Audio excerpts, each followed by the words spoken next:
So anyway, welcome to Rare Connection, the podcast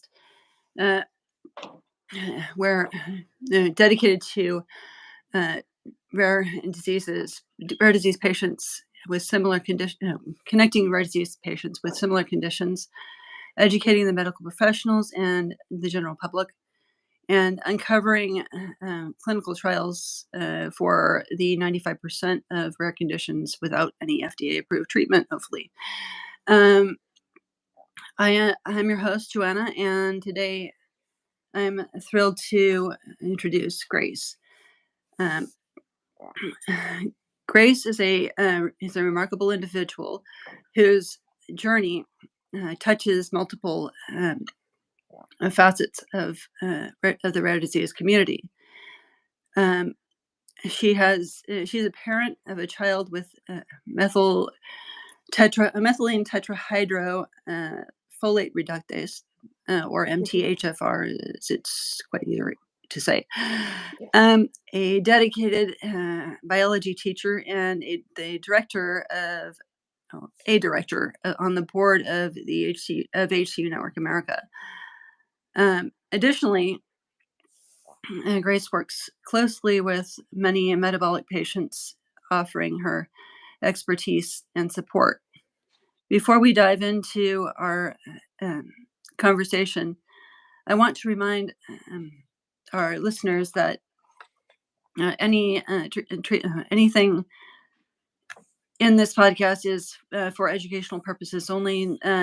Please seek medical attention before following anything discussed here. So, getting started here. Can you explain, in layman's terms, what MTHFR and how it is and how it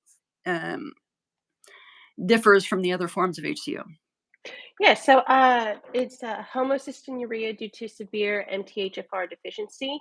So it's she has a faulty enzyme, so she's not able to process things in the folate cycle. So the difference with this one, she has high homocysteine and low methionine. So with classical or CBS deficiency, that's high homocysteine and high methionine, but this one there's the low methionine. And that goes a lot with brain development. So there's a lot of neurological issues with this type. It is similar to the cobalamin deficiencies, as in that they also have high homocysteine and low methionine.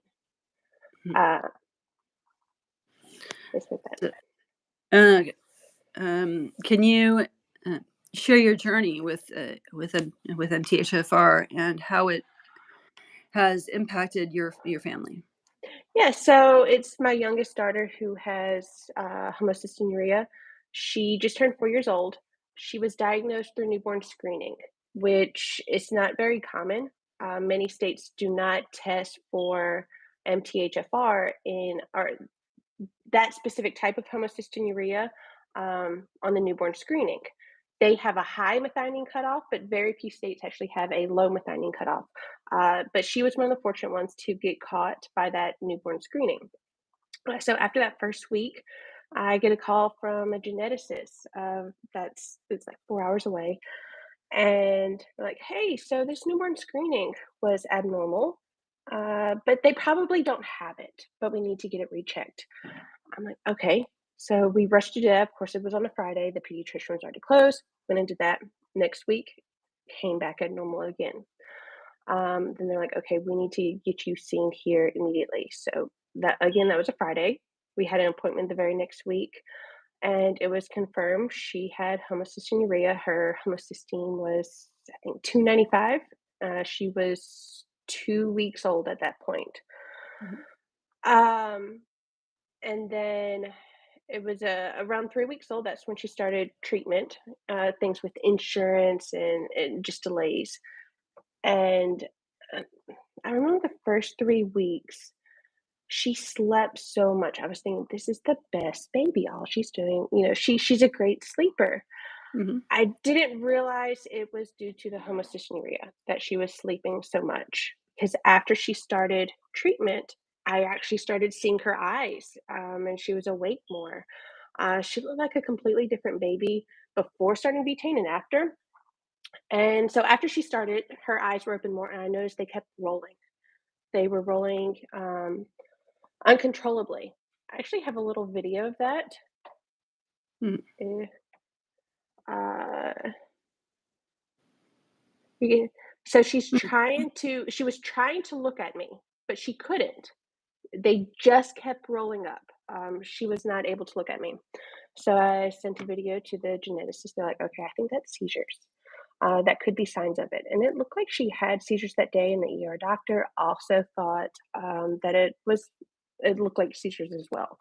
So they actually flew us to where her geneticist is a few hours away. So we had a little private flight there because they said it was too long for an ambulance ride. And I remember in the hospital, that was the first time she actually was able to make eye contact with me. That first month, there was a lot there.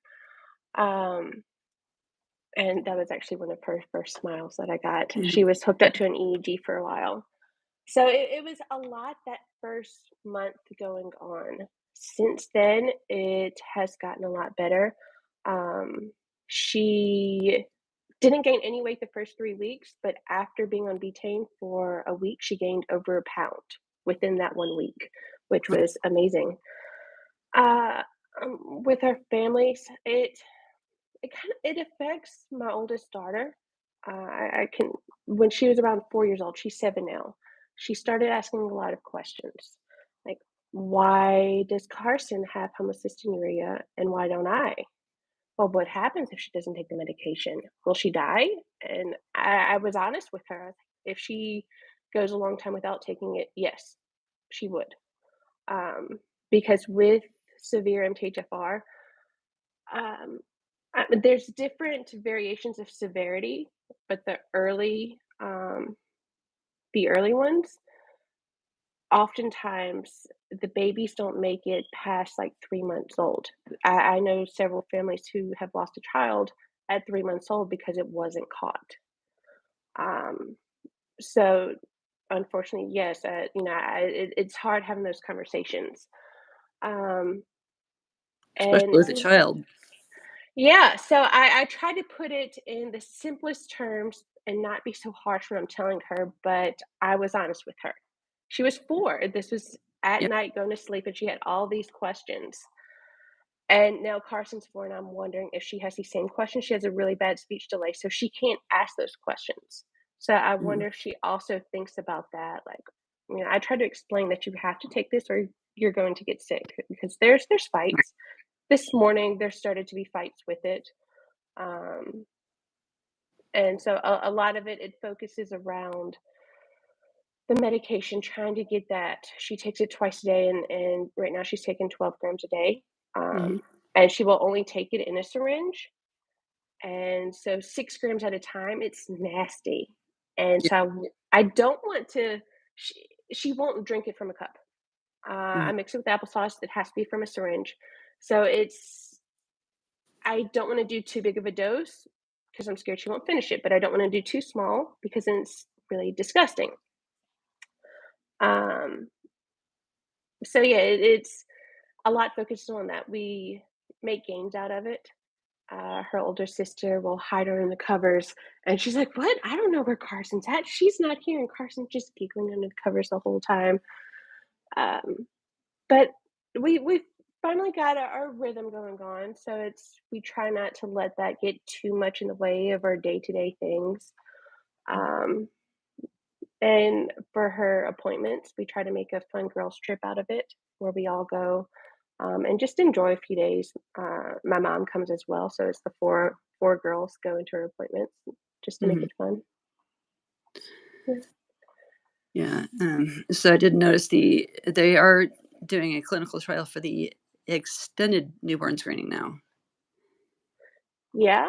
Yeah, so it's, but I did know there's a couple things they talked about they're looking into researchers for the other forms of homocystinuria also. So I don't know if Mm. MTHFR is one of those or if it's just like they're looking at cobalamin, because It's tons of those. yeah. It seems like they always go to cobalamin first. and then Yeah. MTHFR. And I'm always like, hey, don't forget about us. We're here. Yeah, Yeah. exactly, 'cause, there are so many different developments, and, uh, Yes. Some more there's common also a than lot others. more of them. Hmm. Yeah, so, uh, what led you to, becoming a director, on the board of HCU Network America? I wanted to be a voice for MTHFR. I started, uh, fundraising a lot and trying to do more advocacy for it.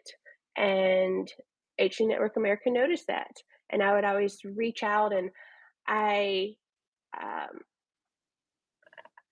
I really wanted to. I didn't want them to forget about MTHFR. Not that they would. HCU Network America has been amazing, but I wanted to let them know, hey, we are here, we are available. And that was the main thing. I wanted to be part of the voice on the board. Mhm, There are other patient or parent voices on there, so I mainly I wanted to be included on that and try to help out best I can mhm, with research and things, and guide it to guide them in the way that the families how they need support. mhm. Let's see. How has your background, in as a biology teacher influenced your approach to, understanding and managing MTHFR? Well, it definitely helped in the very beginning at Carson's very first genetics appointment, because it's way over my head, the chemistry of this, and there was already so much going on mentally with learning that your child has a rare disease, but it did help a little bit understanding to follow along with what they were explaining to me at the time. Mhm, Otherwise, I'm like, "An enzyme? What are you talking about?" But, having that basic understanding, that helped.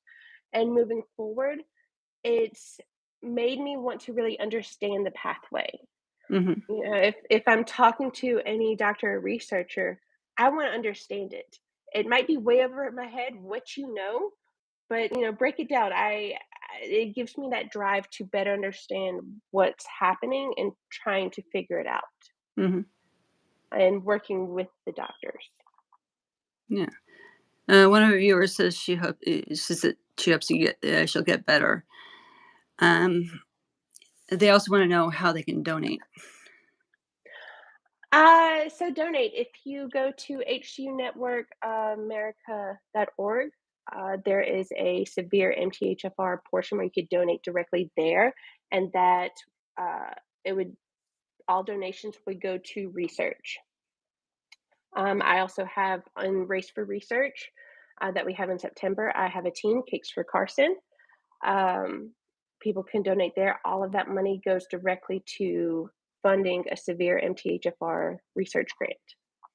Mhm, um, let's see. What are some of, the biggest challenges you faced, uh, as a parent of a child with MTHFR?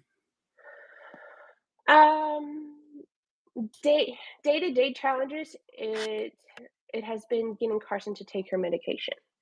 Mhm, She does not like it. Like I said, she is getting better, but there has been many times where we are holding her down, forcing her to take it. Um, she is crying and things like that, and she's throwing it up. There has been many mornings of that. She is getting better. Some days it is still a struggle, but I think she understands that, okay, I'm not getting out of this. So it is a bit easier. So like the day to day, that's those struggles. The other ones, it's like the unknown. We don't have any adults with severe MTHFR who were diagnosed early. There are adults who were diagnosed later in life, and they have their own set of medical complications because they had the late onset and a ton of things going on with them. But it's we don't have anybody to compare it to, more specifically to Carson. all the kids who were diagnosed earlier through newborn screening, they're still kids. Mhm. So we don't really know what the future looks like. So that is a struggle. Um, Not necessarily our day to day, but something that's always in the back of my head, like how will she have a normal life? Like I think so, but how will things look for her? She already has really high homocysteine. We can't get it down. How long can she withstand such high homocysteine? I don't know. And yeah, nobody can really tell us. Mhm. Yeah, it's individualized, so yeah, nobody Yeah. can. Yeah.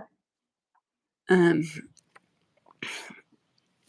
what are let's see, what are some of the biggest challenges you've faced? Oh, did we just go through that? Let's see. How do you balance your roles as a parent, teacher, and advocate? It's hard at times. Right now it's the summer, so I don't have to worry about work being a teacher, but during the school year, it gets tough because the kids are also in their own activities. I try to do it best I can. If possible, any meetings that I have with HCU Network America, I might try to take them in the car on the drive home or whenever I'm doing pickups with kids so that whenever I get home, I have time with the kids. Or sometimes they join me in on the calls, depending on what kind of call it is. They'll just sit there and they'll just wave at the camera and things like that. Mhm. I try to incorporate some things at work also. So they have in October the big breast cancer awareness things that they do at the school. And last year I was like, hey, can we also include HCU? And so we decided to do like a pink versus blue. Like, are you team pink, team blue? Pink for breast cancer, blue for HCU Network America. Um, and so we kind of joined that together. So yeah, there's a lot of blending with it, but also try to have boundaries where we have family time. There's work time. I try to leave work at home or work at work. Um, and yeah, try to keep the kids included when Mhm. possible. Um, can you share any? Can you share any specific moments or experiences that have been particularly um, significant or transformative for you? The best experience was learning that we were able to fund our very first severe MTHFR research grant. That was the greatest thing. Mm. So for Carson's first birthday, I wanted to do some type of fundraiser. The whole first year after learning the diagnosis and with the newborn, this was also the year of COVID. There was a lot of kind of like grieving going on, just trying to wrap my head around it. Like I was not in the right place. And then for her first birthday, it's like, okay, we need to come up with something. And one of my friends came up with this name, Cakes for Carson. I was like, I love the name. Now, what are we going to do with it? So we decided to start this cake smash. So for her birthday each year, we would, like the ice bucket challenge, Yeah, yeah. where they say, "Hey, I'm doing this for this condition." We would do that, but with cakes. So we would make these really cheap cakes and smash each other in the face with it. Make a video saying what we're raising money for, and share that around and challenge other people to do it. We had so much fun with it. Unfortunately, we did not do that this year. Last year, I started noticing Carson hates to see that happen.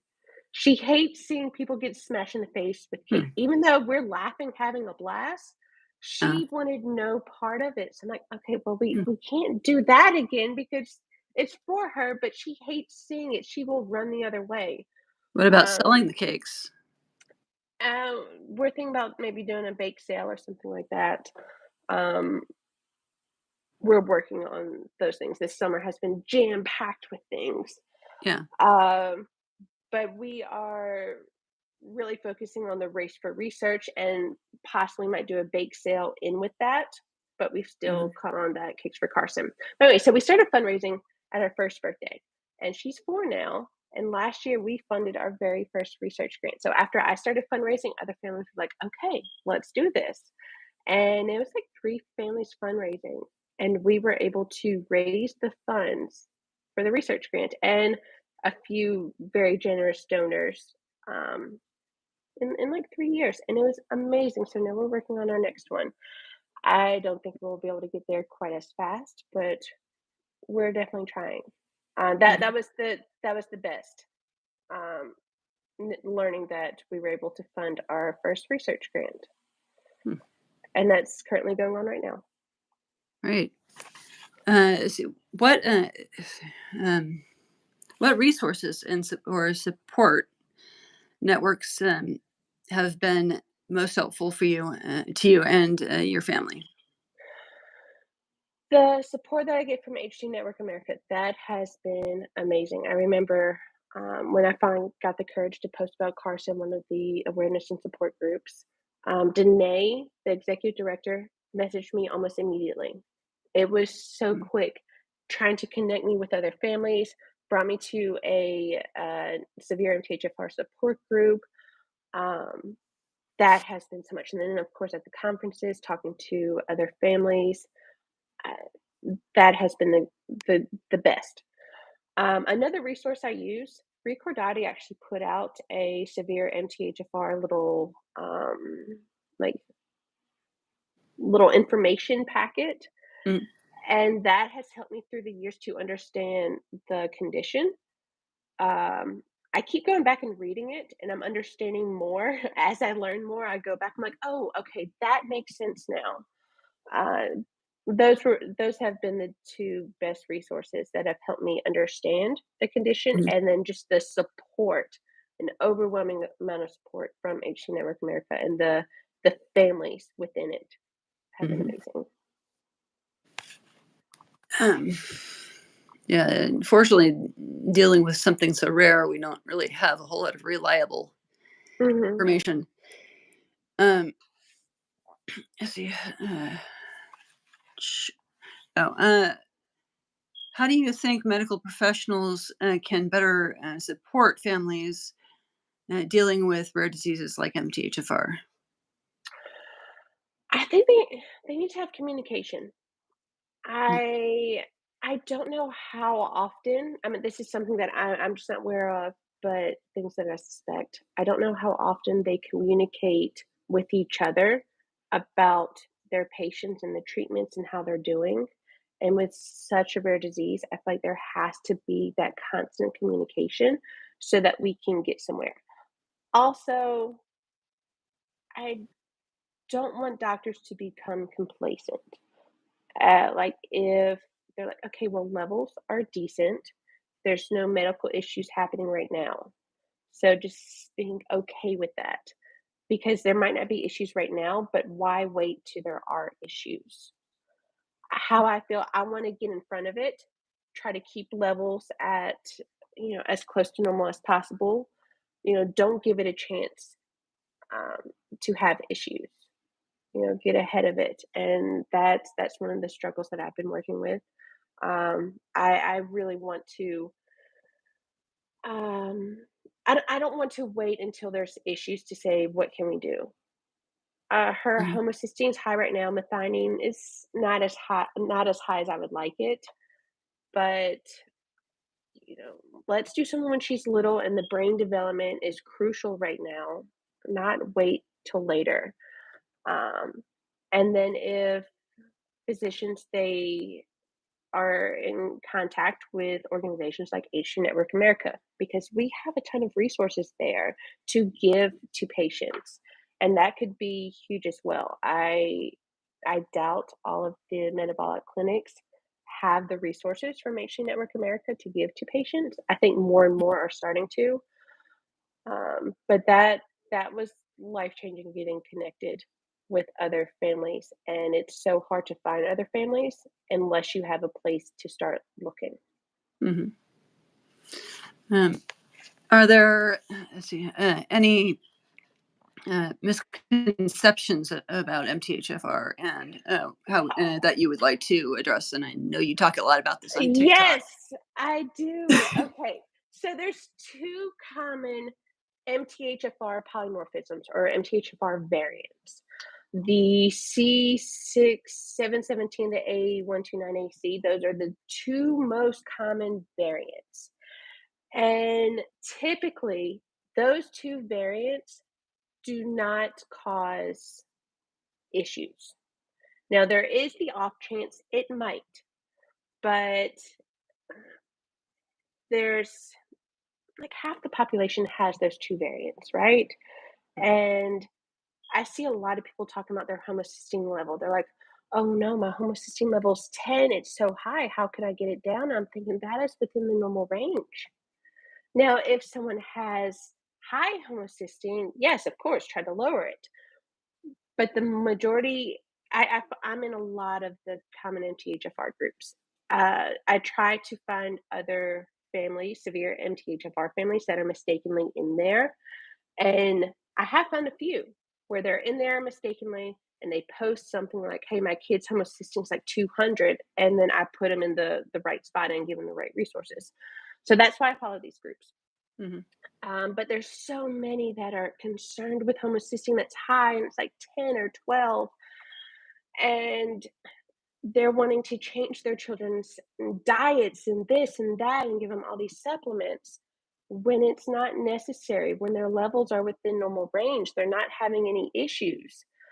Um, so yeah, and then also it can create issues with severe MTHFR patients.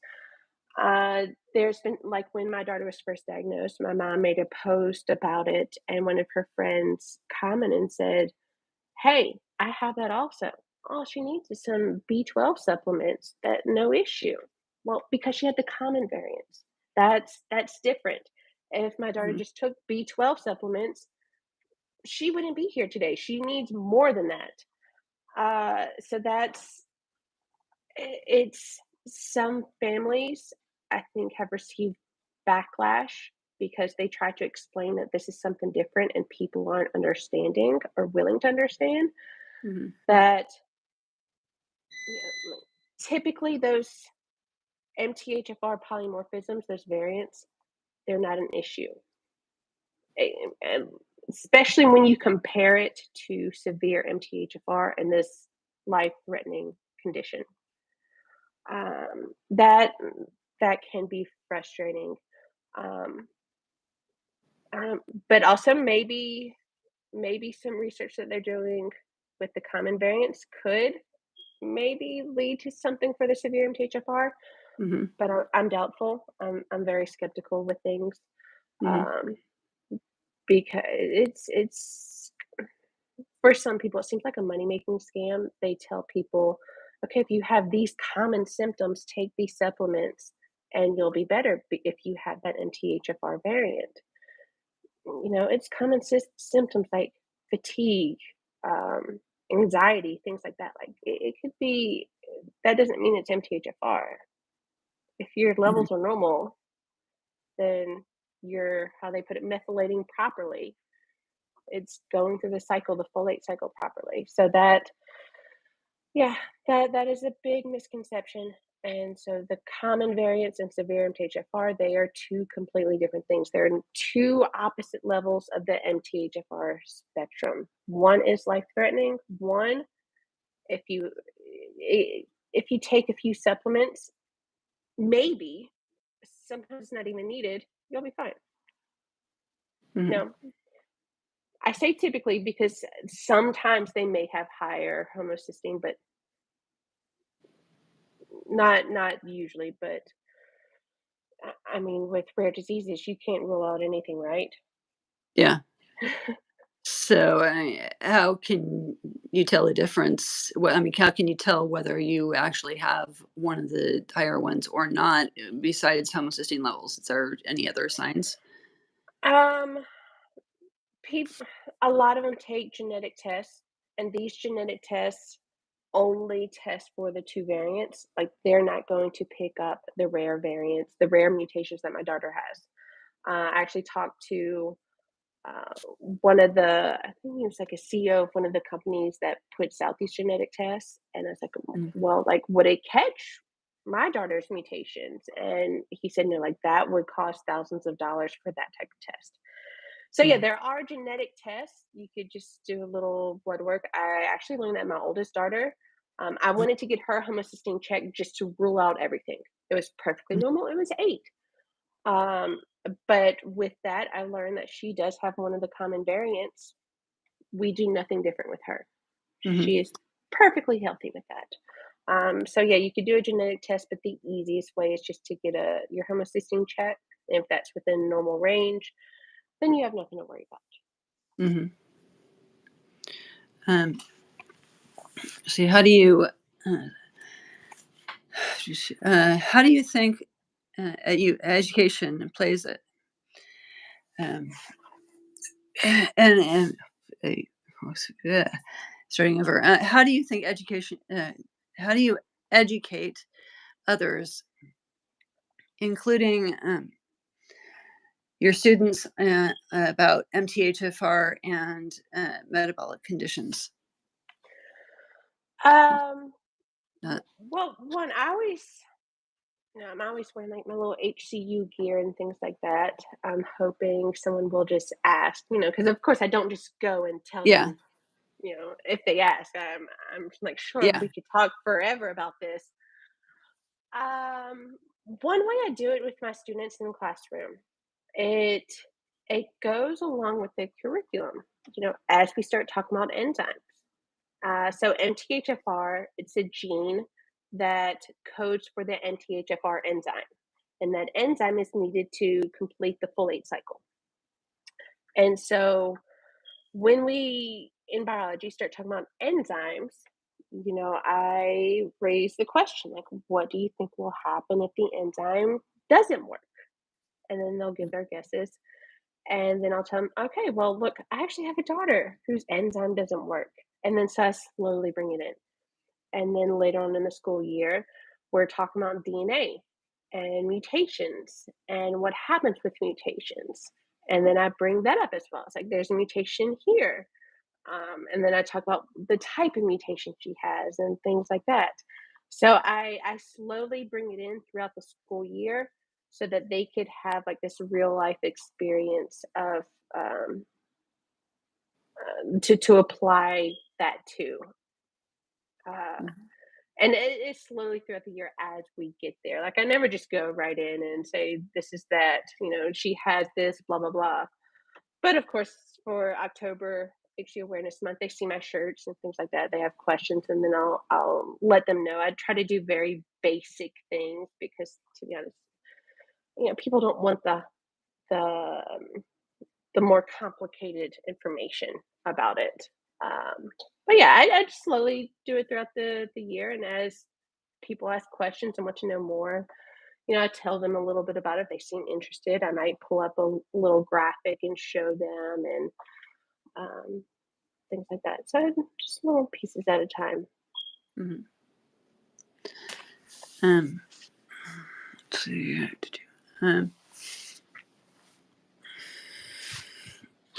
What role do you think?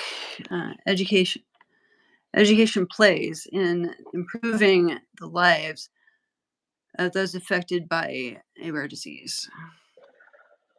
I think the more that we know about it, the better we can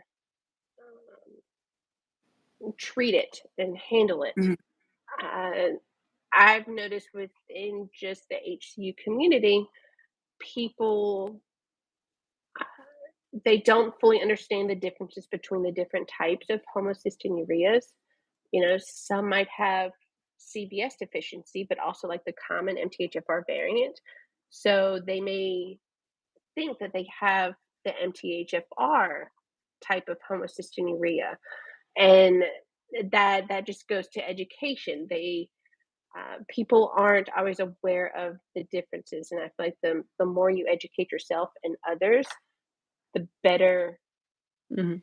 everybody's care will be, because the treatments are different between the two. Like with classical, some people need the low protein diet. MTHFR do not need low protein because we have low methionine. We need that protein. So if MTHFR patients are having low protein, that can affect them, Mm. or vice versa type of thing. So I think education, educating the ones around you, educating yourself, that is crucial for getting the best care for your rare disease. And sometimes that education comes from the individual doing the research. Mhm, How I find like the medical professionals, they're an amazing resource.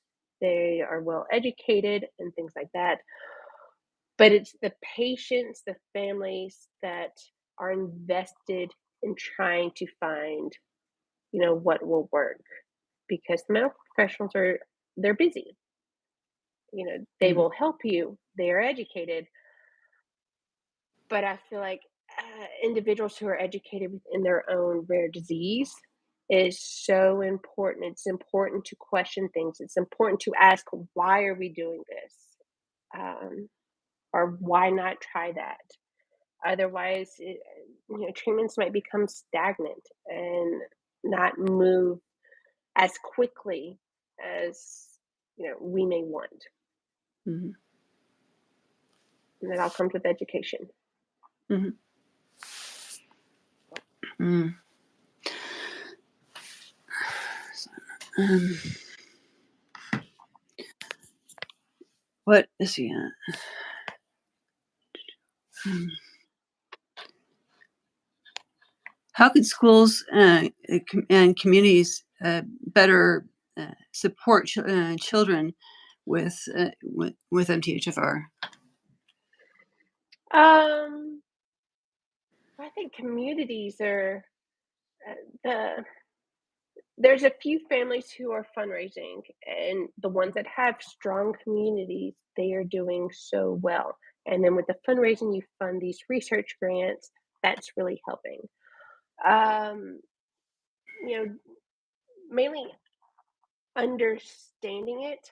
Um, I think it is not fully understanding, but having the resources, knowing about it. But at the same time, it depends on the individual and the family whether they want the schools and the communities involved. How can they get involved if they don't really know about it? Hmm. Um, but having that support system, I think, is huge. And then, like my daughter, she's getting into school right now. She's in pre-K, and daycare and pre-K, and uh, they know about it. They're not super involved yet. Maybe as she gets older, we could get schools involved. I know there's another um, child with a different type of homocystinuria really gets the community and the schools involved. I think just be there for the person if they want it, because not everybody wants to be open about it. Maybe they want to just live a normal life and act like it's not there. So I think it really depends on the individual, and that could change throughout their life.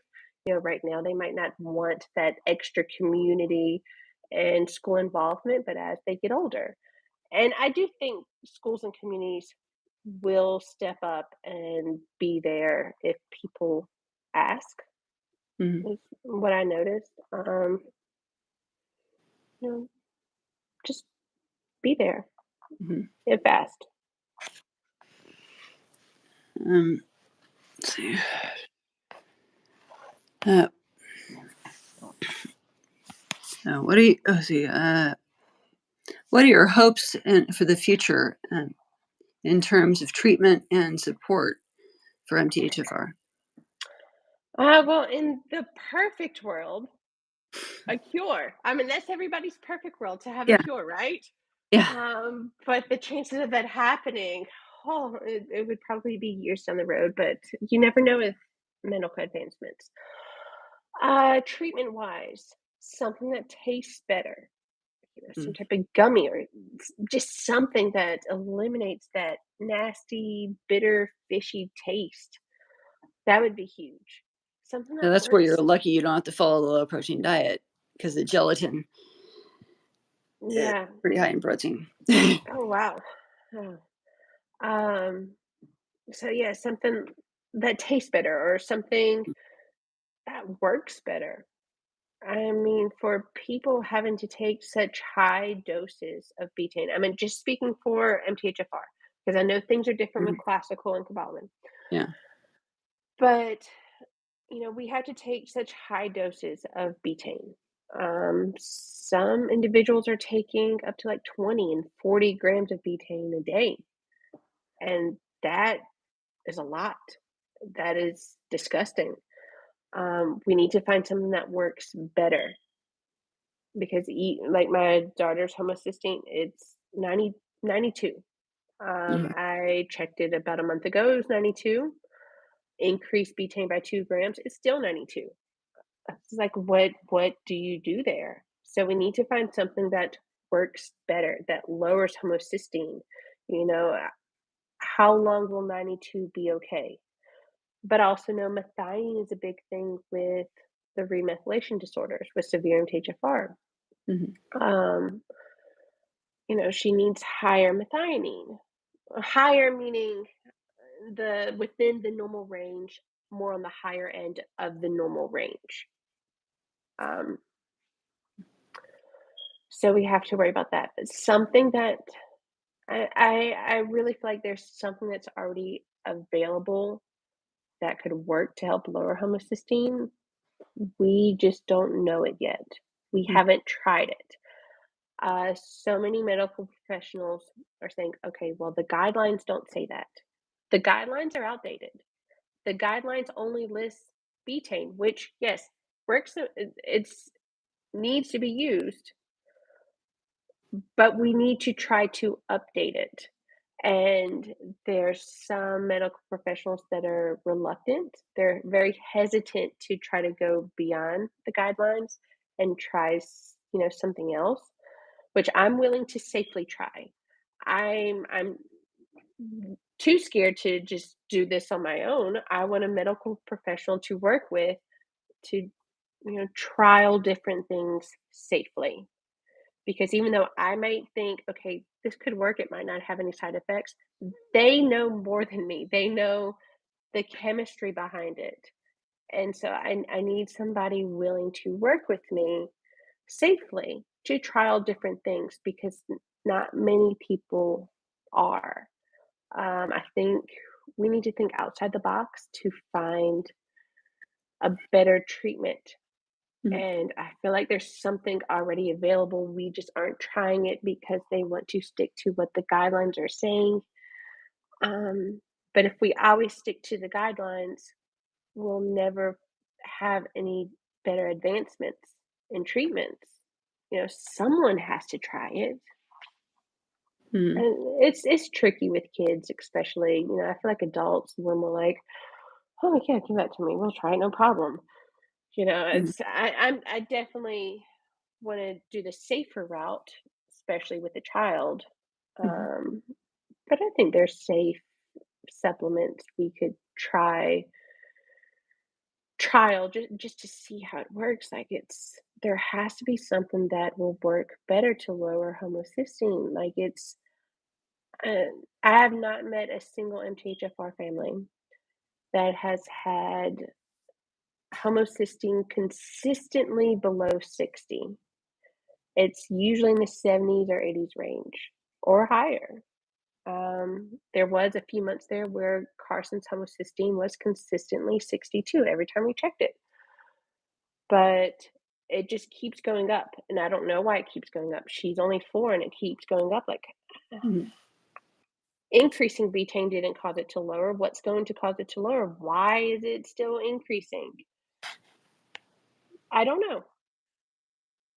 I don't know. And I feel like there's people forget about us sometimes, the MTHFR, because I mean, we are a small group and haven't had the loudest voices in the past, but I think we're starting to, Mhm. and they're starting to say, okay, we need to see about them too. Um, but they're reluctant with a small community. But we need to find something that will work because not even being able to get homocysteine below consistently below 60 for anybody, I think is a problem because I know of some cobalamin patients have gotten it lower than 50. There's some classical patients that have gotten it below 50. There might be some MTHFR patients that I haven't found yet, but every single one I found, nobody's consistently below 60. You know, I've had it, Carson's had homocysteine one time that I think was like 56 or 46 or something like that, just one off, but Mhm. never again. And then there's been another family where one time it was low. Don't know what happened, but never again. I don't know. Mm. So I hope there's something better because this Yeah. isn't enough. Yeah, cysteine, really, I wish we find something better too, but Mhm. good luck with that. Because even with clinical trials, I mean, I'm in one of the clinical trials now, and it for classical, and it they still want you to take the cysteine. So it's if we ever get past that, I'll be happy. Yes, and something Yeah, better. yeah, Gosh, I don't think they realize how nasty some of these things are. And I know y'all have the formula as well. And yeah. man, it's the mornings when we're both basically sitting on the floor crying because she's screaming she doesn't want to take it. You know, in the Yeah. summer it's not as bad because I could wait till she's fully awake, has something in her stomach. Um, but during the school year when we have to wake up and leave early, there's no Mm, time to eat breakfast. She'll eat breakfast at school. Like those mornings are tough. Um, yeah, I mean, I wouldn't want to have something disgusting that early in the morning. I get it, but yeah. what can you do? I mean, if you at least disguise it with something to eat. I mean, I put it with Yeah, applesauce. yeah. I I mean, don't want to ruin her favorite foods, yeah. and she will only take it from a syringe. Hmm. There was maybe a day or 2 where I mixed a little bit in applesauce and fed it to her with a spoon, and she took it that way. Hmm. But, I mean, it took so long to do, because I did tiny amounts at a time. But then she caught on pretty quickly what I was doing, and then she refused to take it from a spoon again. So she will only do it from a syringe. I think it kinda bypasses some of the taste buds, taking it from a syringe. Yeah, that or a straw sometimes too will do it. Yeah, I've tried that in the past and ended up getting wasted. I have to use the syringe anyway, but there's a lot more liquids. Maybe as she gets older, Yeah, but right now, that's the only way she'll do it. yeah. Um, let's see. How do you see the role of advocacy evolving in the rare disease community? I see a lot more involvement happening. A lot of families getting involved. Sorry, realizing like they're the voice that makes the change. We can't Mhm, just wait around for it. We have to be the voice that makes the change. And I think more people are realizing that. I think more people will start advocating. And as we have a bigger group, I think more people will start listening. mhm. I'm hopeful, Yeah. hopeful for it. Um, what advice would you give to other to other parents who are just beginning their journey with with MTHFR? Advice. Um, well, first, I would say the first few months, they're going to be tough.